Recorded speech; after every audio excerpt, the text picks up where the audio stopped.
to the Rowdy Sports Show. I'm Roger Manus, and are you ready to get rowdy? Because we're going to get rowdy today with Rob Keefe, the new head football coach for the Athens Indoor Football team. Hi, Rob. How are you? Thanks for joining us. Roger, I'm great. Thanks so much for having me on. Really excited to be here.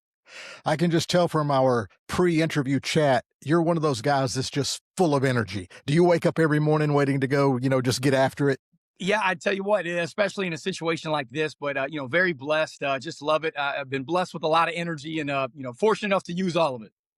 Okay, so we're going to talk about a variety of things here over the next few minutes. First of all, just how did this come to be? Of course, the Athens Indoor Football team is brand new, starting play in spring of 2027.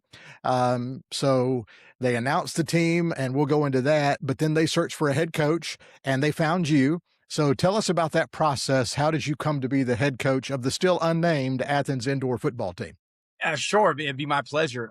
Mike Salmon called me at the end of April. And when I got a phone call from a gentleman that I knew for 20 years, I thought I was catching up with just an old friend. And come to find out, he's now the managing partner of a great ownership group that's going to be leading the Athens Indoor Football team.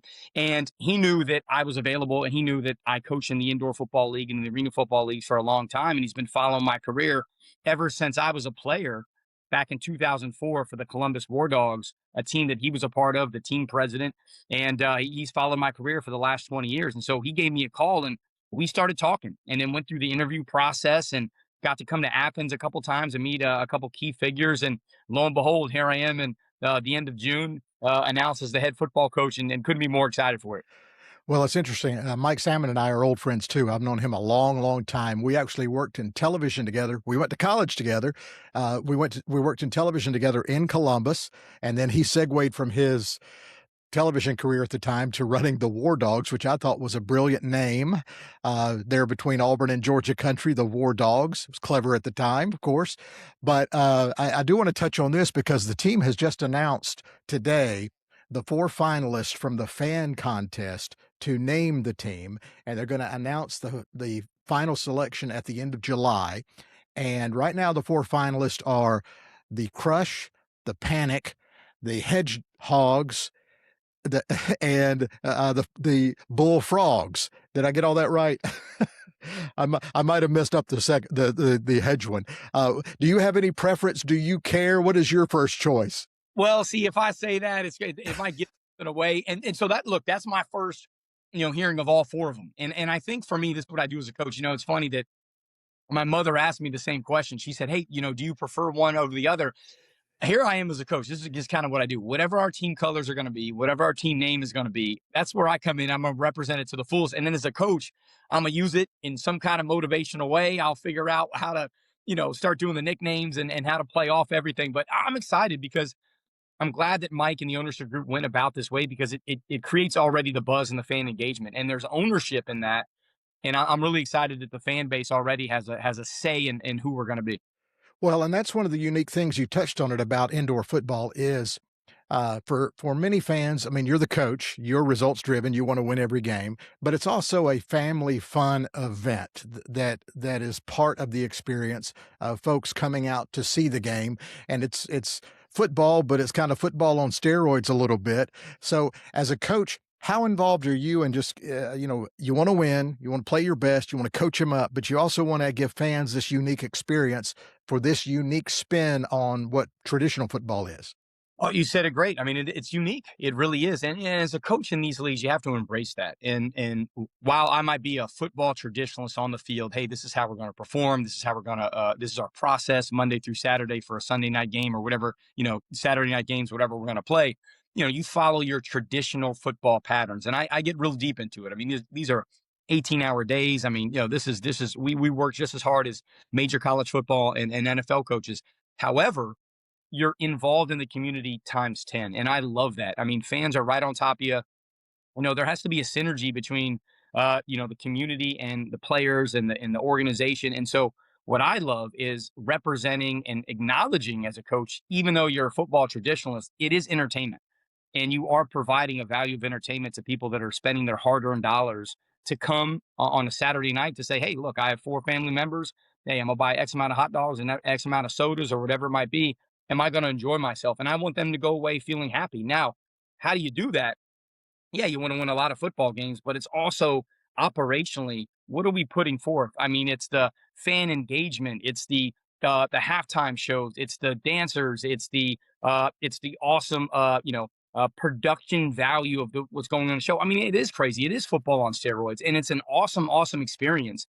And I've been very fortunate to win a lot of championships, not only because of the players and the coaches, but because of the organization, because of how awesome the event and the venue becomes.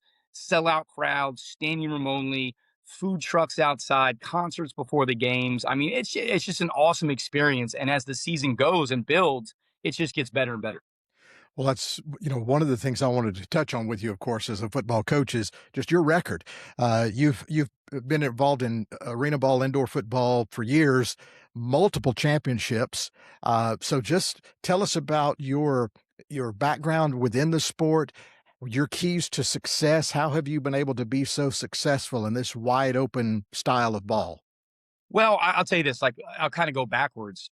Just talking with Mike and knowing now what I know Athens is going to be, as much as he was interviewing me, even though we're old friends, I'm interviewing him. Like, is this going to be a great place? And what do you need? And you need just great leadership and vision from the top. I mean, that's what it all starts. I mean, you talk about Mike Salmon, Jerome Bettis, David Pollock, Brian Jordan, and all these awesome owners that they've put together. That is a big deal to me because I know then, you know, I would say, structurally, we're going to be put in a right position. The business that we're in the indoor football league, and then prior to that in the arena football leagues, it's a recruiting business. We do not have a draft. So why is a player going to choose the Athens indoor football team over other teams around the country? You have to be set up properly, and you have to have ways to attract. Social media is big these days. The coaching staff, other players that are going to start rolling. The proximity of where they live. I mean, being in the South is a big deal. That is a big deal when it comes to football. And then how are we going to be set up? What's the arena venue going to be like? How do we travel to and from games? What's our production value going to be like? All these things that create this buzz. So, with that said, I've been doing this in these leagues since 2004. I went to a small college in Pennsylvania. I'm from the Virginia area. Went to high school in Washington, D.C., went to a Division II college called Mercyhurst University, and I did really well. As a defensive back, punt returner, did very well for the Division II level. Had a cup of coffee in the NFL, had a cup of coffee in the CFL, like you say, just a quick cup, and then you're kind of like, what do you do next? And been very fortunate where the Columbus War Dogs was my first experience, and that's where I got to know Mike. And since then, I've learned so much of how to choose. And I think that's a big deal. And when it's a recruiting business, I was a player. Why am I going to go with this coach? Why am I going to go with this organization? And then in turn, knowing how I was as a player, I just kind of flipped that when I became a coach. Hey, this is what I would want if I was a player.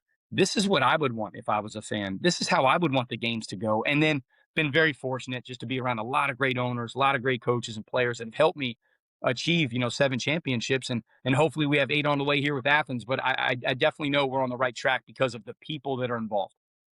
Well, I think your playing background and perhaps your coaching philosophy is revealed in your Twitter handle. So let me Yeah, be the first, I guess, in your Athens indoor football community to say, "Key fence, yeah. key fence, key fence."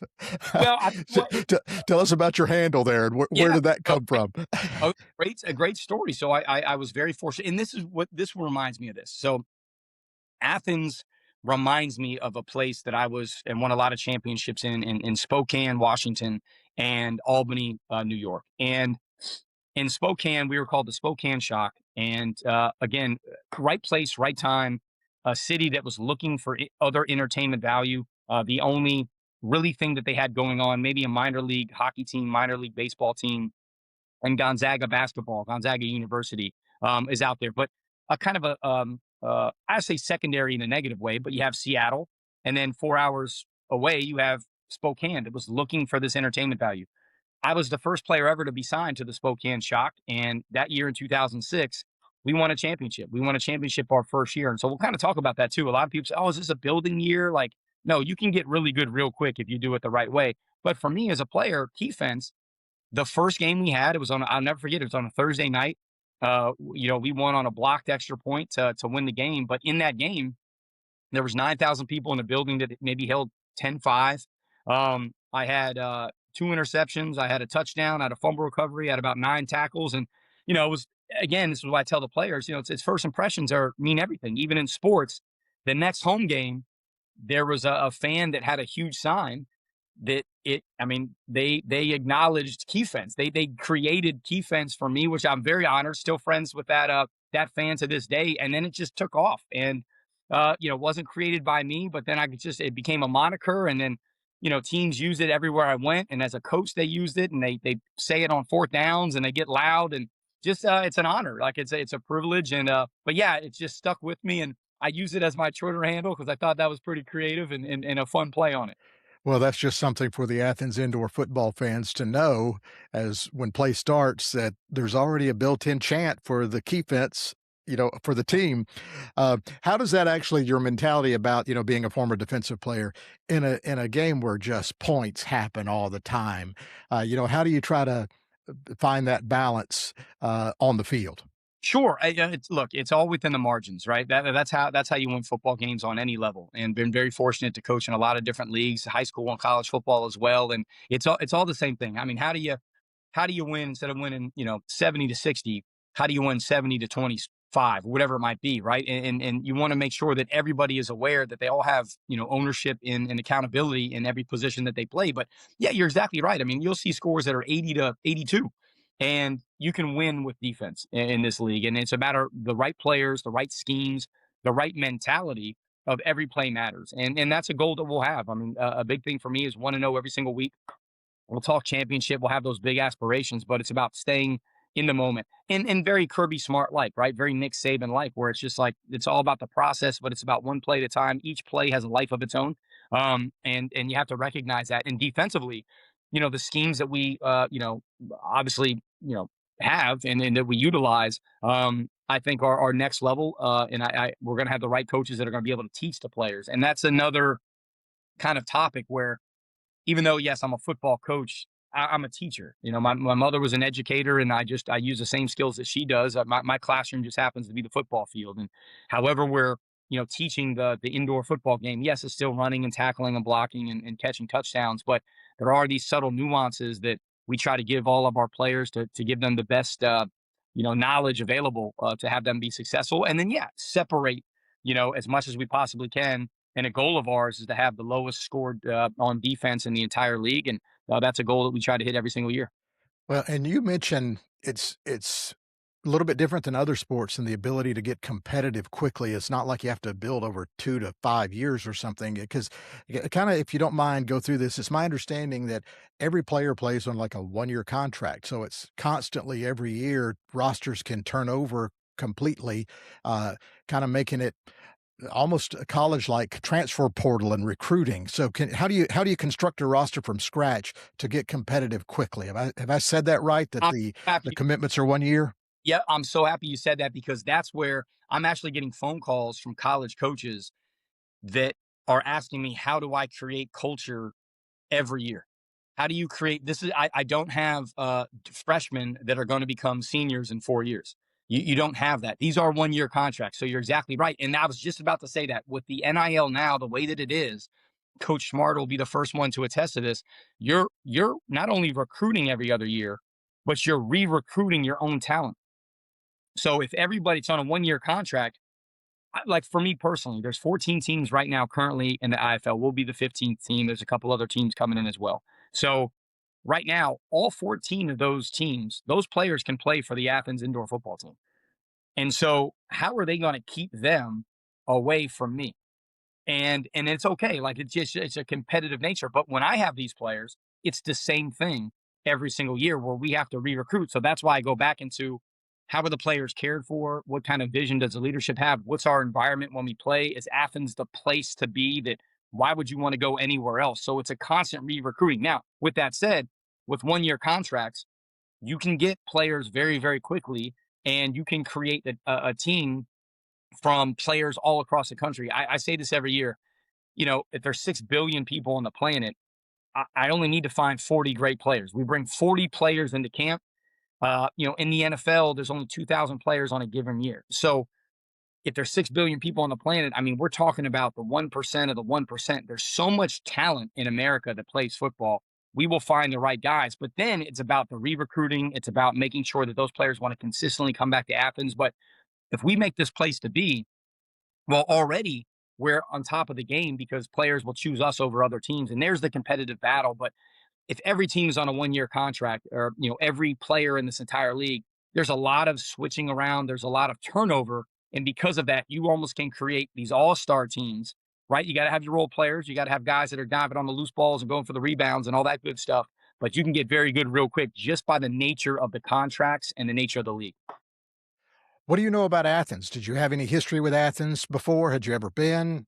So here's my Georgia story. So when I got to play for Mike Salmon and for the Columbus War Dogs, I lived in Atlanta, and so I came down. I lived in Atlanta for 2 years. I was training. I was living in Roswell, Georgia, and I was training in Stockbridge, Georgia. And I had a 678 area code for about 2 years. This is about 20 years ago now. But I also played for the Macon Knights, and I played for the South Georgia Wildcats. That was back in Albany. So I had my Georgia taste, but I've never been to Athens. But I'm very aware of the Athens music scene, and I'm very aware of the University of Georgia. And so, about a month ago, Mike invited me to Athens, and I got to spend a week in Athens. And I would do my duties as a coach, and the meet and greets and everything that I was kind of doing there, shaking the hands and going through the interview process. And then every night I would leave my hotel, and I'm a big walker. I just, clear the head, kind of get a vibe for the city. And every night, probably from about 9 o'clock to midnight, I was walking around Athens and just getting a great. I'm a big foodie, so I was going to different breakfast spots, different lunch spots, and I was getting the vibe. And I loved it. I love the music scene. I love the arena. Aikens, it's just going to be amazing. The Classic Center, got to experience the University of Georgia. I was very fortunate to get a tour around the sports facilities, and I know that it's going to be a great place. And that's where the Indoor Football League works. It works in communities that are looking for that next big thing to get behind and to back. And whether you go to maybe a major city that has five major sports, NFL, NBA, NHL, Major League Baseball, whatever it might be, sometimes the players in the IFL, they could feel they're not getting the full experience because there's other options. Well, we play in the spring and the summertime, and so for Athens, these guys are going to be the New York Giants. They are going to be the Dallas Cowboys of Athens, which is really cool. And hopefully we have a lot of University of Georgia players that these players recognize as well on the roster, and so that's kind of how it's going to be built. But Athens is going to be a great place because of, I think, the size of the community and because of what we're going to do and bring to the community. And as you, for lack of a better word, recruit, I guess Athens and the arena help with that. Great little town, great college town. But what about the ownership group of David Pollock, Brian Jordan, Jerome Bettis, Mike Salmon, and other investors? But those guys have some those former pro athletes. They've got some cachet to their names. How does that help you? It's already helping. Let's put it that way. I mean, that first off, those guys are winners, right? And winners attract winners, and winners are competitive. And I was asked the other day, why have I been in the Indoor Football League for 20 years? And I'm a competitor. I love to compete. I think I would go crazy if I wasn't doing football. I just love it so much. I love the team aspect of everything, and that's what I look forward to.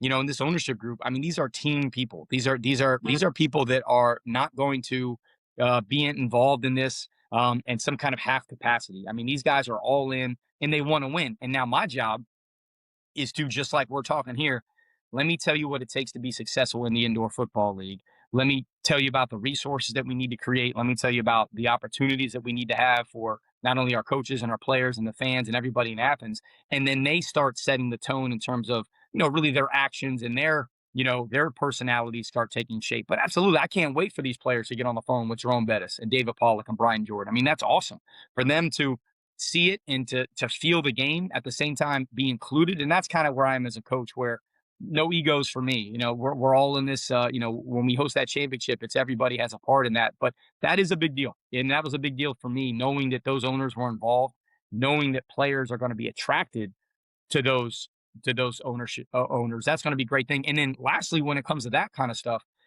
these players are also looking to get to the highest level of football. So for me personally, when I played in these leagues, I then had opportunities. I had workouts with the Giants, the Jets, the Colts, and the Dolphins. And so this league provided me that opportunity as a player. I was able to create, I was an all arena two player, won championships as a player. You know, maybe I was overlooked as a Division II player, but then I was able to hold my own against guys from Oklahoma and Miami and the University of Washington and Texas or whatever it might be. So we're going to have guys that are going to jump to higher levels of football. And I know that this ownership group can help bring that attention to them, and that's going to be a big sell too for these players. What is your timeline the next few weeks, months? Like, when will you hire assistant coaches? When do you start signing players? What is the window? How does that work as you build up toward being on the field inside the arena in spring of '27? Yeah, so you go backwards, really, right? So you have March is when we'll probably start practice. Now the schedule will eventually come out, probably about October, early November is when the IFL schedule comes out, and then you'll know your exact date of when your opening training camp will be. But normally, it's about that March 1st time frame. So with that being said, as you go backwards, the first thing we need to do is we've got to build up the front office and we have to build up the coaching staff. And so just yesterday, I was on the phone for about 7 or 8 hours just talking to coaches that I know. Everybody's very excited for me, which I'm very grateful for and appreciative of. And then it gets down to, okay, what is our staff going to look like? What's the coaching budget? What can I offer coaches? A lot of coaches that, want to be involved. And I really start putting that together here very shortly. So when the championship game is over, which is I think it's August 23rd. It'll be held in Tucson at a neutral site this year. By September 1st, I think coaches are in the league currently will know, hey, are they becoming head coaches? Do they have coordinator opportunities? Maybe some want to leave their current positions and they want to try something new. You get a feel for that. So by September, we'll probably have a great coaching staff solidified. And then October, we start signing players. So October 1st is when we're allowed to sign our first player. But prior to that, August and September, I mean, I'm on the phone 10 hours a day recruiting. And so, unlike a college coach, I don't have to take home visits. I don't have to go talk to mom and dad. I don't have to go see the high school coach. I don't have to see you in person, but I have lists. I mean, a lot of the NFL connections that I have, and I have every pro day and every name and every number and every, Instagram account you could possibly imagine. And I go down the list and I watch a lot of film and we'll start calling these players and we'll start attracting the right talent. And then what you'll do from October 1st all the way to March 1st, you're building that team to bring 40 great players into camp to create the best roster you possibly can with a great coaching staff. Meanwhile, front office is selling tickets. We have a team name, jerseys, apparel, team colors, logos. You'll start seeing each night there'll be a theme night attached to the home game. So it'll all start taking shape here, which will be awesome. And I'm really excited for every step of the way. To me, one of the interesting things about the team is it's of the community. It is an Athens team, but of course, the University of Georgia is there. You talked about these coaching networks and coaching circles. Do you know Kirby? Do you know anybody on his staff? Have you ever crossed paths in any way down the road of football resumes?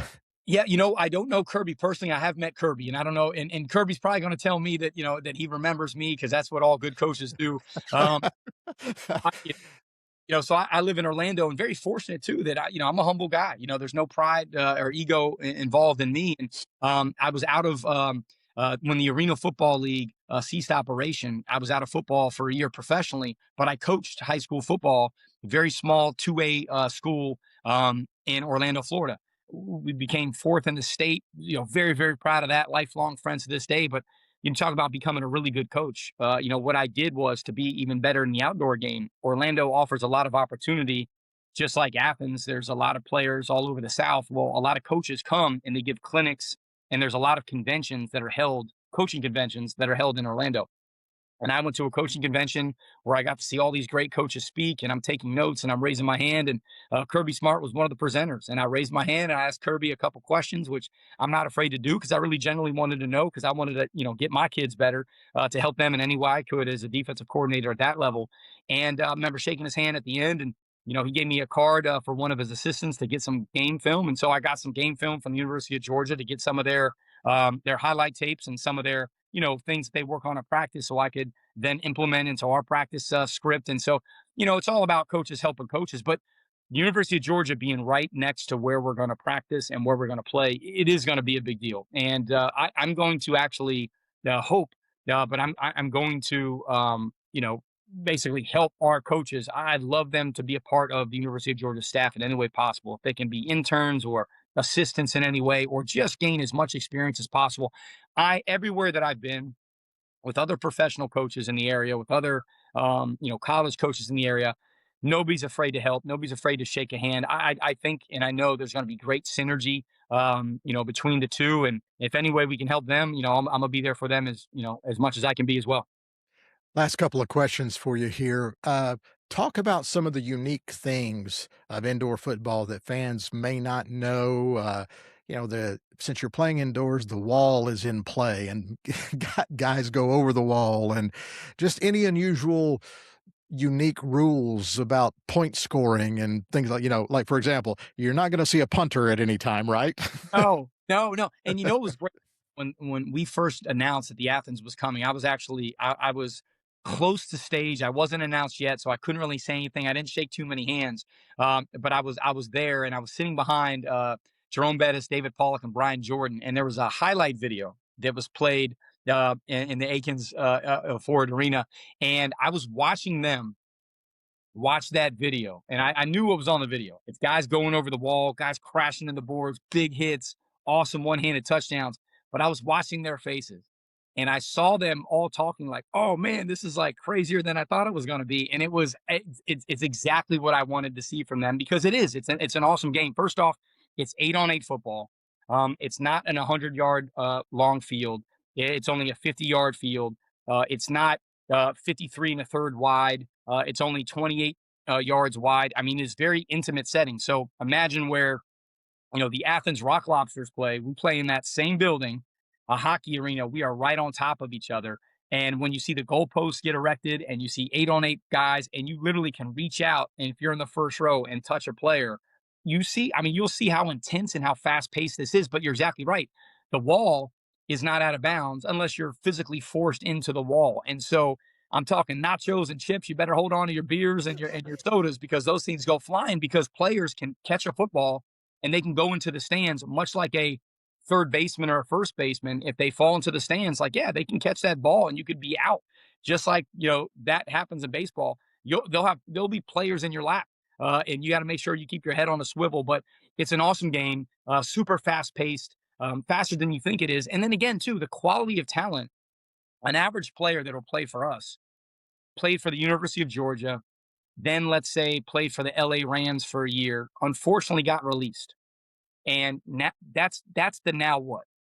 What happens to the 23, 24, 25-year-old player that looks like the phone call isn't ringing anymore for the NFL? And it happens every day. It happens all the time because again, there's only 2,000 players in the NFL, and we have, 400 million people in America. That's where we pick up the phone. And that's the kind of talent that we'll have playing right in front of you. And so I know this is going to be a packed house every single game. I know the entertainment value is going to be awesome. I know fans are going to have an amazing time. The music, the dancers, the football, all of that stuff goes hand in hand. But it is a cool experience, and I'm really excited that Athens gets to see that. Well, I can tell that you're all in on football all the time. It was interesting your story about going to this seminar and coaching high school ball when you were out of indoor arena ball for a while. You're just passionately connected to this sport.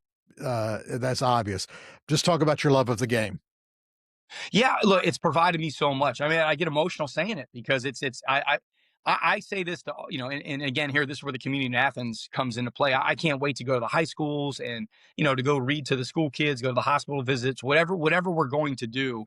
I always try to carry this with me because I'm very proud. I'm very privileged to be in the position I am. I don't take that lightly, and it's offered me a lot. It's given me a life. It's given me a career. Again, it's not who I am, but it's definitely what I do, and I'm a career professional at it and been doing it ever since. There's been a season of football involved in my life ever since I was 6 years old, and whether I was a player or as a coach, and just what it teaches you and the community aspect of it and the ultimate team sport.